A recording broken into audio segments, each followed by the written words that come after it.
Copyright as censorship, information control in the digital age. Introduction. Copyright, in theory, is designed to protect the rights of creators. But in practice, particularly in the digital age, it often functions less like a shield for artists and more like a weapon of control wielded by corporations and institutions to limit public access to knowledge and culture. When copyright is enforced to extremes, it acts not as a protector of creativity but as a tool of censorship. Books, articles, educational content, and even audiobooks are deleted, hidden, or paywalled, shaping the internet not into the universal library it could be, but into a tightly controlled shopping mall. This creates a class divide in access to knowledge and education and undermines the ideals of the internet as a space for learning, sharing, and human progress. This essay examines how copyright enforcement, especially by powerful entities like Disney or the Church of Scientology, suppresses access to information.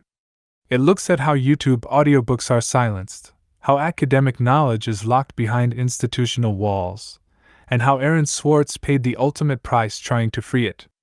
It argues that what the law calls piracy is often simply an act of sharing, and that our current copyright system is fundamentally incompatible with the nature of digital technology.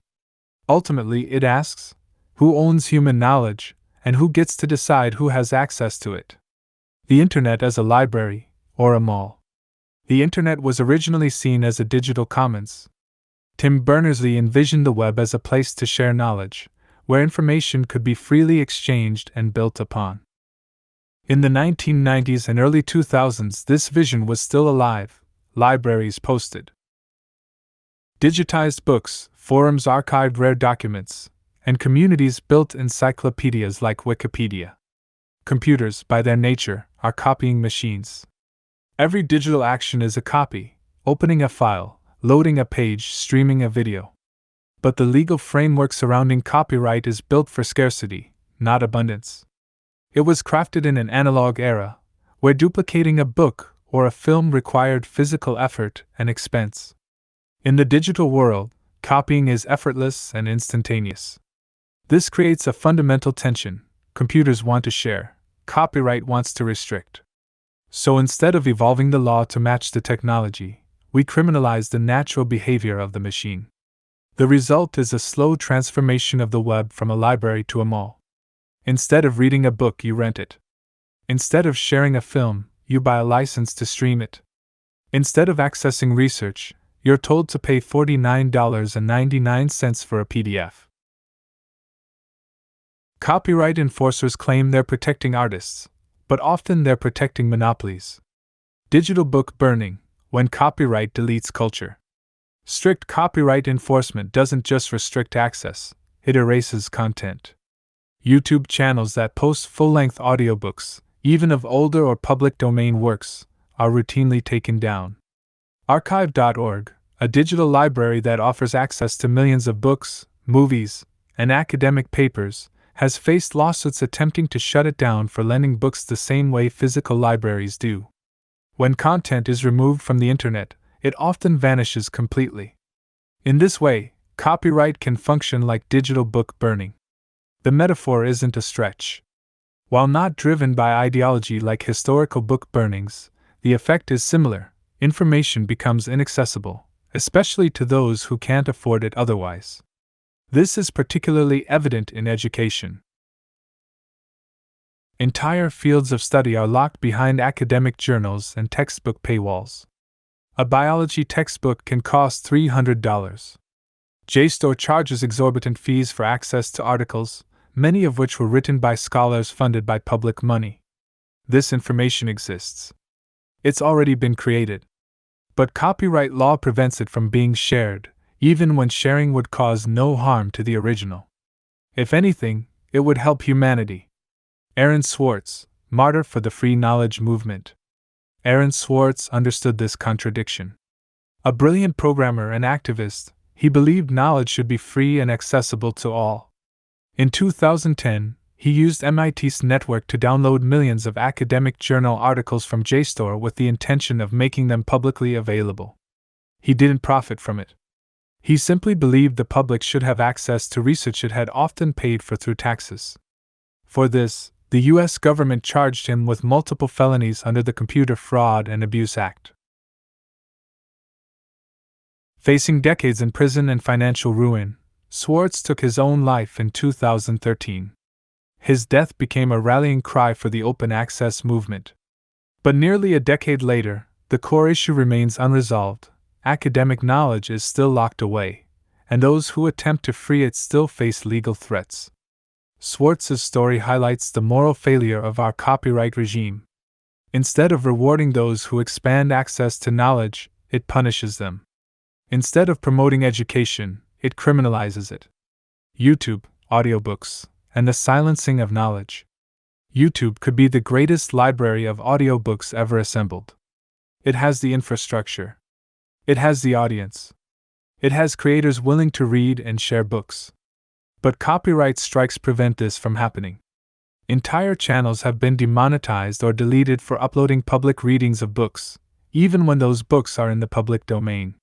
Why? Because the copyright system doesn't just protect the work, it protects the corporation's control of the distribution. Even if a book was written 100 years ago, the audiobook rights might belong to a publisher. And even if no one is harmed by the sharing, the platform will still take the content down to avoid legal liability. This enforcement doesn't serve the author, who may be long dead. It serves the middleman. The result is a sterile, controlled environment where only those with money can access knowledge. If you can't afford Audible, tough luck. If you can't afford to buy the ebook, there's no legal way to hear it. The internet, which could democratize education, becomes another wall. Copyright is class warfare. Copyright doesn't affect everyone equally. If you're wealthy, you can afford textbooks, subscriptions, and legal copies of any material you want. If you're poor or live in a developing country, your access is limited.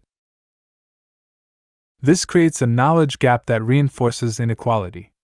It's a digital version of the class divide. Information becomes a luxury good. This elitism is especially dangerous in an age where education is key to opportunity. When only the rich can afford knowledge, only the rich can participate fully in society. Poor students must rely on piracy just to keep up. They share PDFs, torrent textbooks, and look for bootleg audiobooks on YouTube, not out of malice, but out of necessity. And yet the law treats them as criminals. The term pirate evokes theft, greed, and violence. But in many cases, so-called piracy is just the act of copying something so that someone else can learn. No one loses a book when it's copied digitally. There's no scarcity. The harm is imagined, the benefit is real. The legal system versus the nature of computers. At the heart of the issue is a fundamental incompatibility. Computers are built to copy. The internet is a giant peer-to-peer network. Sharing isn't the exception, it's the rule. Copyright law, on the other hand, is built on control. It assumes a gatekeeper who can grant or deny access. But in a world of unlimited digital reproduction, that model breaks. Rather than adapt to the new reality, the law has doubled down. Anti-piracy laws like the DMCA and SOPA have tried to force computers into a mold they don't fit. Enforcement is often automated, sweeping up innocent content in its dragnet. Legitimate fair use, criticism, parody, or education are often caught in the same net. And who benefits?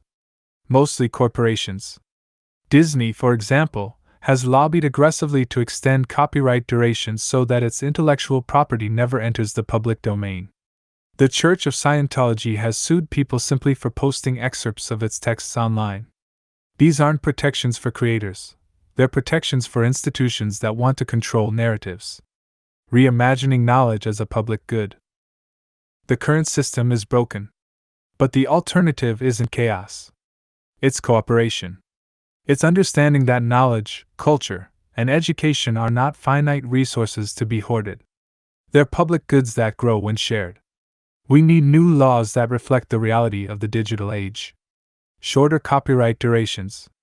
Stronger fair use protections. Legal support for digital libraries and open access repositories. Funding for public education platforms. Protections for those who share knowledge, not just for those who lock it away. The Creative Commons model is a step in the right direction, allowing creators to choose how their work is used and shared. Open access publishing is growing, albeit slowly. But we need systemic change. We need to ask whether we value profit more than progress, control more than creativity, and ownership more than opportunity. Conclusion: whose knowledge is it anyway? Copyright has a place. Creators deserve recognition and compensation. But when the system is used to erase, censor, and restrict access to knowledge, it ceases to be ethical. It becomes a tool of control. The internet could be the greatest library in human history. Instead, it's becoming a series of locked doors. The people who hold the keys aren't authors or educators, they're corporations and lawyers. Meanwhile, students, researchers, and everyday people are punished for trying to learn. Aaron Swartz died because he believed knowledge should belong to everyone. The least we can do is keep asking the question he asked with his actions: who owns knowledge? And why should they? We must stop equating sharing with stealing. We must recognize that in a digital world, copying is not theft, it is communication. And the right to learn should never be treated as a crime.